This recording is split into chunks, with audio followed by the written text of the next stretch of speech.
Study IQ IAS, अब तैयारी हुई अफोर्डेबल। नमस्कार दोस्तों जैसा कि आप सब जानते हैं, पिछले साल सरकार ने लोकसभा के अंदर जो वक्फ अमेंडमेंट बिल है उसको प्रेजेंट किया था। अब क्या होता है, कोई भी जब बिल आता है पार्लियामेंट में तो उसको पास कराने में काफी लंबा समय लगता है, क्योंकि ज्यादातर केस में होता है कि कोई भी बिल अगर सरकार लेकर आती है तो पहले उसको यहां पर एक पार्लियामेंट्री कमेटी के पास भेजा जाता है। तो यहां पर जो वक्फ अमेंडमेंट बिल है उसको और ज्यादा स्क्रूटनी के लिए जेपीसी के पास भेजा गया था, ज्वाइंट पार्लियामेंट्री कमेटी, जिसमें ऑपोजिशन के मेंबर्स, रूलिंग गवर्नमेंट के मेंबर्स होते हैं, और वो यहां पर छोटी छोटी चीजों को देखते हैं और समझते हैं कि जो सरकार ने बिल लाया है लोकसभा में उसमें क्या और चेंजेस लाए जा सकते हैं। तो फाइनली कल से आप सुन रहे होंगे वक्फ के बारे में काफी ज्यादा। इसका कारण यह है कि फाइनली जो जेपीसी है, ज्वाइंट पार्लियामेंट्री कमेटी, उन्होंने यहां पर जो वक्फ बिल है उसको क्लियर कर दिया है। मतलब अब वापस से ये पार्लियामेंट में जाएगा और वहां से पास किया जाएगा। लेकिन इंपॉर्टेंट चीज ये हुई है कि जेपीसी ने यहां पर 14 अमेंडमेंट जो है उसको सजेस्ट किए हैं, लेकिन साथ ही साथ ऑपोजिशन के द्वारा 44 अमेंडमेंट, 44 अमेंडमेंट प्रपोज किया गया था, उसको रिजेक्ट कर दिया गया है जेपीसी के द्वारा। तो ये पूरा मामला है क्या, यहां पर क्या चेंजेस प्रपोज किए गए, वो सब कुछ मैं आपको डिटेल से बताऊंगा। चलिए आगे बढ़ते हैं, लेकिन उससे पहले आप सबको यह भी बता दूं, आप में से जो भी लोग यूपीएससी की प्रिपरेशन कर रहे हैं, जस्ट कल से हमारा जो नया बैच है फाउंडेशन का, प्रतिज्ञा बैच, वो स्टार्ट हुआ है। इसकी सबसे खास बात यह है कि अगर आप ये बैच लेते हो और सिर्फ प्रीलिम्स भी क्रैक कर लेते हैं तो पूरा का पूरा फीस आपको रिफंड कर दिया जाएगा। अदरवाइज मैं आपको बता दूं, इसमें प्रीलिम्स, मेंस, इंटरव्यू सब कुछ की तैयारी कराई जाती है। बस आपको यूज करना है ये code Ankit live to get maximum discount, और इसका जो लिंक है वो कमेंट सेक्शन में दिया हुआ है। और इसके अलावा अगर आप एमसीक्यूज अटेम्प्ट करना चाहते हैं तो मेरे इंस्टा पेज पर जाइए, वहां पर स्टोरीज में जितने भी एमसीक्यूज हैं उसको भी आप अटेम्प्ट कर पाएंगे। चलिए शुरुआत करते हैं और सबसे पहले ये देखते हैं कि एग्जैक्टली हुआ क्या है। जैसा कि मैं आपको कह रहा था, ज्वाइंट पार्लियामेंट्री कमेटी, उनके पास ये बिल भेजा गया था ताकि इसको स्क्रूटनाइज किया जा सके। मतलब कि जो ऑपोजिशन के मेंबर्स हैं, रूलिंग पार्टी के जो मेंबर्स हैं, बीजेपी के जो मेंबर्स हैं, तो वो लोग साथ में बैठकर सहमति बना सके। क्योंकि क्या होता है, जैसे मान लीजिए पार्लियामेंट, लोकसभा हो गया, अब लोकसभा में तो इतने सारे मेंबर्स हैं, 543 मेंबर्स की सीट होती है, राइट। तो वहां पर कोई एक डिसीजन पर आना बहुत मुश्किल हो जाता है, कई बार हल्ला गुल्ला होता रहता है, आप अक्सर देखते हो। इसीलिए छोटी छोटी यहां पर कमिटीज होती हैं जो इसको अच्छे तरीके से बातचीत करके स्क्रूटनाइज करती हैं। लेकिन हुआ क्या है कि जेपीसी के अंदर आप देखो, इसमें भी जो मेंबर्स होंगे ना जेपीसी में, वो उसी हिसाब से होंगे जितना यहां पर सीट पार्टीज को मिला है। जैसे मान लो सबसे ज्यादा सीट बीजेपी को आया था लोकसभा में, 240 मेंबर, तो उसी के प्रपोर्शन के हिसाब से इसमें भी यहां पर मेंबर्स होते हैं। तो जाहिर सी बात है कि लोकसभा में अगर मेजॉरिटी और राज्यसभा में भी अगर मेजॉरिटी बीजेपी के पास है, तो जेपीसी के अंदर जो मेंबर्स हैं वो किसके होंगे, वो ज्यादातर बीजेपी के होंगे, एनडीए के मेंबर्स होंगे। तो यहां पर हुआ क्या कि जो एनडीए के मेंबर्स ने यहां पर जो भी सजेशन दिया चेंजेस के लिए, उसको तो एक्सेप्ट कर लिया गया जेपीसी के द्वारा, लेकिन 44 अमेंडमेंट्स यहां पर सजेस्ट किया गया था ऑपोजिशन पार्टी के मेंबर्स के द्वारा, उन सभी को रिजेक्ट कर दिया गया है। वैसे मैं आपको बता दूं, यहां पर जो वक्फ अमेंडमेंट बिल है 2024 का, वो आपका लाया गया था लोकसभा के अंदर by union minority affairs minister Kiran Rijiju, और उसके बाद 8 अगस्त को ये जेपीसी को दे दिया गया था कि जेपीसी इसकी प्रॉपर अच्छे तरीके से जांच करें। और आपको पता ही होगा, ये जो वक्फ अमेंडमेंट बिल लाया गया है उसका मेन मकसद यही है कि जो वक्फ एक्ट है 1995 का, उसके अंदर अमेंडमेंट किए जाएं, उसके अंदर चेंजेस किए जाएं, और साथ ही साथ जो देश भर में वक्फ की प्रॉपर्टीज हैं उसको रेगुलेट कैसे करना है, मैनेज कैसे करना है, वो एक प्रकार से ये नए बिल के आधार पर किया जाएगा। लेकिन यहां पर कई लोग सोच रहे होंगे कि आखिरकार ये वक्फ है क्या और इसको गवर्न कैसे किया जाता है। देखो, सबसे पहले मैं आपको बता दूं, वक्फ का सिंपल अर्थ होता है, it is the property given in the name of God for religious purpose. ध्यान से समझिएगा, मतलब कोई एक ऐसा व्यक्ति है, मान लीजिए मैं हूं, अगर मेरे पास कोई प्रॉपर्टी पड़ी है, चाहे जमीन हो, जायदाद हो, सोना हो, चांदी हो, कुछ भी हो, मुझे अगर वो डोनेट करना है, एक प्रकार से वो प्रॉपर्टी को देना है ताकि रिलीजियस पर्पस के लिए या फिर चैरिटेबल पर्पस के लिए उसका इस्तेमाल किया जाए। मतलब मैं भगवान के नाम पर या फिर अल्लाह के नाम पर अगर ये दे रहा हूं तो वो उसी पर्पस के लिए इस्तेमाल किया जाएगा। तो उस तरह की प्रॉपर्टी को वक्फ कहा जाता है। और लीगल टर्म में अगर हम देखें तो it is a permanent dedication by a person professing Islam. तो ध्यान से समझिएगा कि यहां पर जो भी पर्सन ये वक्फ दे रहा है, प्रॉपर्टी दे रहा है, वो इस्लाम को प्रोफेस करना चाहिए, इस्लाम में विश्वास रखना चाहिए, तभी वो प्रॉपर्टी दिया जाता है। और इसमें मूवेबल और इमूवेबल प्रॉपर्टी सब कुछ आता है। अच्छा, waqf can be form through a deed instrument, जो भी आपका एग्रीमेंट वगैरह होता है उसके हिसाब से होता है। अच्छा, इसमें यह भी बोला गया है कि जो भी वक्फ होता है वो आपका फाइनेंशियल एजुकेशन इंस्टीट्यूशंस, जो ग्रेवयार्ड्स हैं, मॉस्क हो गया, शेल्टर्स होम हो गया, उसी में इसका इस्तेमाल होता है। और जो पर्सन एक बार ये कोई प्रॉपर्टी को वक्फ डिक्लेयर कर रहा है उसको वापस नहीं ले सकता। अगर मैंने एक बार दे दिया वो प्रॉपर्टी तो मैं ये नहीं कह सकता 2 साल बाद कि नहीं, मुझे वो मेरी प्रॉपर्टी थी, मुझे वापस चाहिए। हाँ, इसमें ये भी चीज है that non Muslim can also create waqf but that individual must profess Islam. जो मैंने आपको बताया ना कि यहां पर अगर आप दूसरे धर्म के हो आप भी दे सकते हो, लेकिन आपको प्रोफेस करना चाहिए इस्लाम में, आपका विश्वास रहना चाहिए, तभी ये दिया जाएगा। खैर, क्वेश्चन अब ये है कि ये वक्फ एक्ट क्या है। अब जैसे वक्फ मैंने आपको बता दिया, अब लोग इतने सारे प्रॉपर्टीज वगैरह देते रहते हैं या फिर जिसको डिक्लेयर किया जाता है वक्फ, वो एक कानून के हिसाब से होना चाहिए। तो 1995 का ये एक्ट है, आप देख सकते हो। वैसे तो जो सबसे पहला एक्ट आया था सबसे पहली बार वो 1954 में आया था। तो 1995 का ये जो वक्फ एक्ट है वो यहां पर इन चीजों को रेगुलेट करता है और उसमें मेंशन भी किया गया है वकीफ के बारे में। वकीफ वो पर्सन होगा जो अपनी प्रॉपर्टी डेडिकेट करता है। खैर, यहां पर इस एक्ट के आधार पर एक बोर्ड बनाया गया, वक्फ बोर्ड। और आपको पता है हमारे देश में एक सेंट्रल लेवल पर एक बोर्ड है, सेंट्रल वक्फ बोर्ड, और हर एक राज्य के अंदर भी एक वक्फ बोर्ड है। तो waqf board can be a juristic person जिसके पास पावर होती है कि कोई भी प्रॉपर्टी को एक्वायर कर ले, कोई भी प्रॉपर्टी को ट्रांसफर कर ले। और हर एक राज्य में आपको वक्फ बोर्ड देखने को मिलेगा जिसको एक चेयरपर्सन के द्वारा हेड किया जाता है।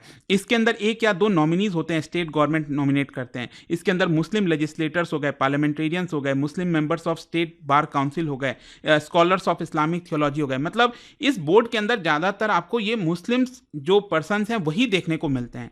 खैर, इसके अलावा भी अगर आप देखोगे जो waqf board has power under the law to administer the property and take measures. मतलब जो भी प्रॉपर्टीज हैं देश भर में, अगर वक्फ बोर्ड को लगता है कि यहां पर ये पर्टिकुलर प्रॉपर्टी है जो आपका इस्तेमाल किया जा रहा है लंबे समय के लिए आपका रिलीजियस पर्पस के लिए, तो उसको यहां पर कई बार जो बोर्ड है वो डिक्लेयर कर देता है कि ये वक्फ की प्रॉपर्टी है। और इसी को लेकर अक्सर आप देखते होंगे डिबेट होता रहता है, लोग यहां पर आर्ग्यू करते हैं कि आखिरकार किसी भी प्रॉपर्टी को कैसे ये वक्फ बोर्ड जो है डिक्लेयर कर देता है, तो ये गलत है, तो ऐसा नहीं होना चाहिए। तो इसी को लेकर अगर आप देखिए तो यहां पर जो बोर्ड के मेंबर्स हैं उसमें 2/3 अगर लोग सहमत होते हैं तभी वो डिसीजन लिया जाता है। वो भी आपको यहां पर ध्यान में रखना है। खैर, अब क्वेश्चन यहां पर यह भी आएगा आपके मन में कि हमारे देश में कितने लैंड ऐसे हैं जो कि वक्फ बोर्ड के द्वारा कंट्रोल किया जाता है। मैं आपको बता दूं, लगभग 9.4 लाख एकर्स ऑफ लैंड।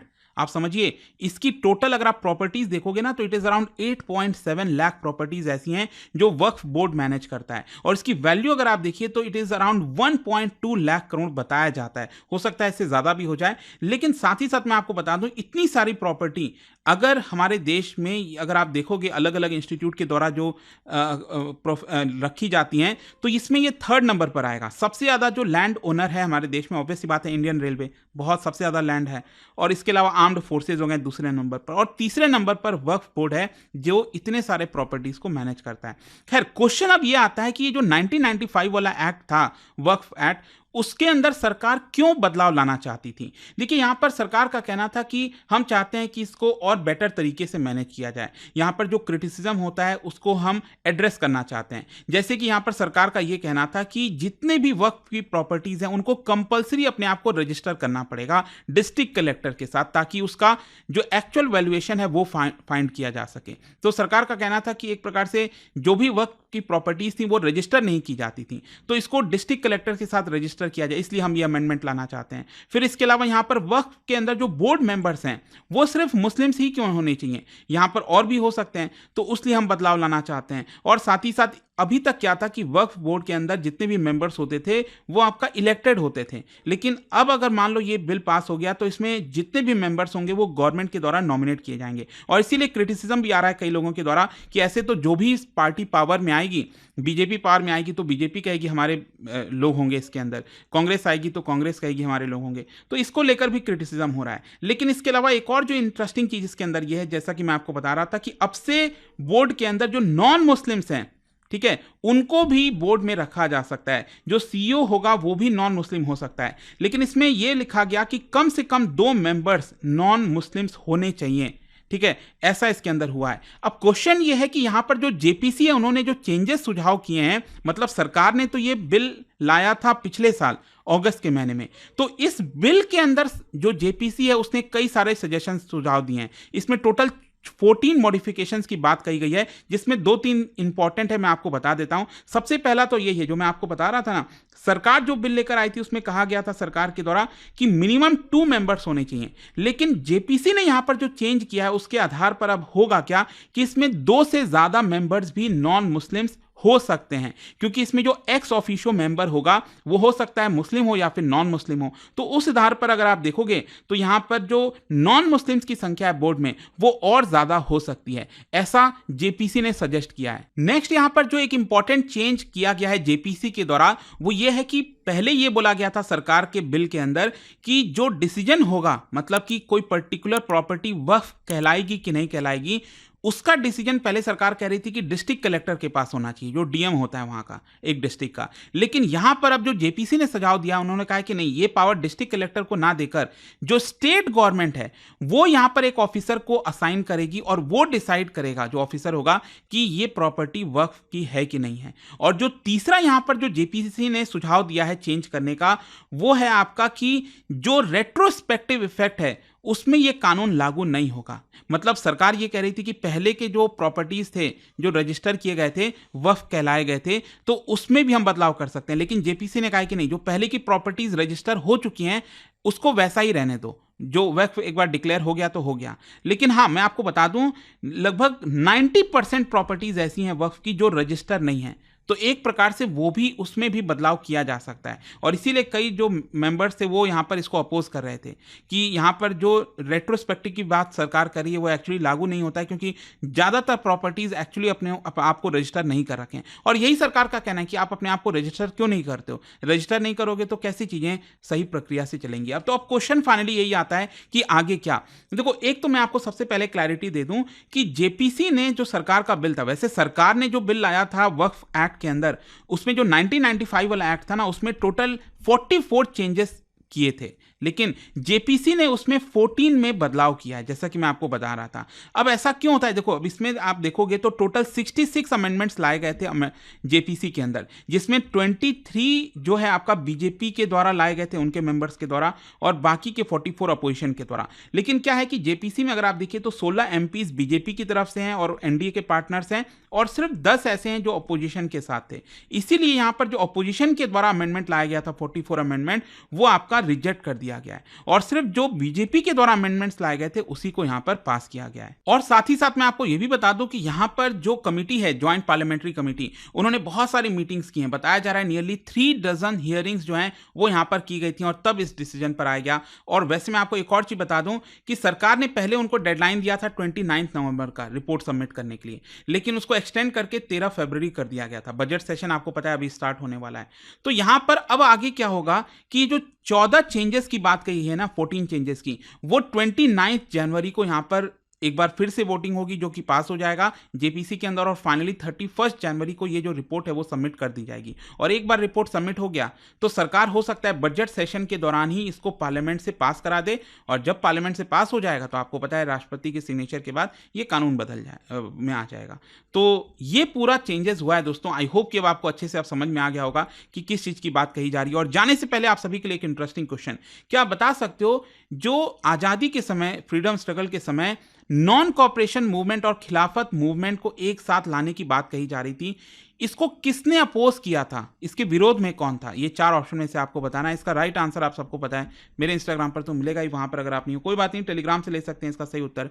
मैं कई सारे जो एमसीक्यूज हैं वो यहाँ पर स्टोरीज में डालता रहता हूँ। अगर आपको पीडीएफ चाहिए तो टेलीग्राम पर आइए, अलग अलग सोशल मीडिया पर आप जुड़ पाओगे। और जैसा मैंने आपको बताया, अगर आप यूपीएससी की तैयारी कर रहे हैं, कोई भी बैच चाहते हैं, you can just use this code Ankit live to get maximum discount. And I hope की वीडियो आपको पसंद आया होगा। मिलता हूं आपसे next time. Till then, thank you very much, see you soon.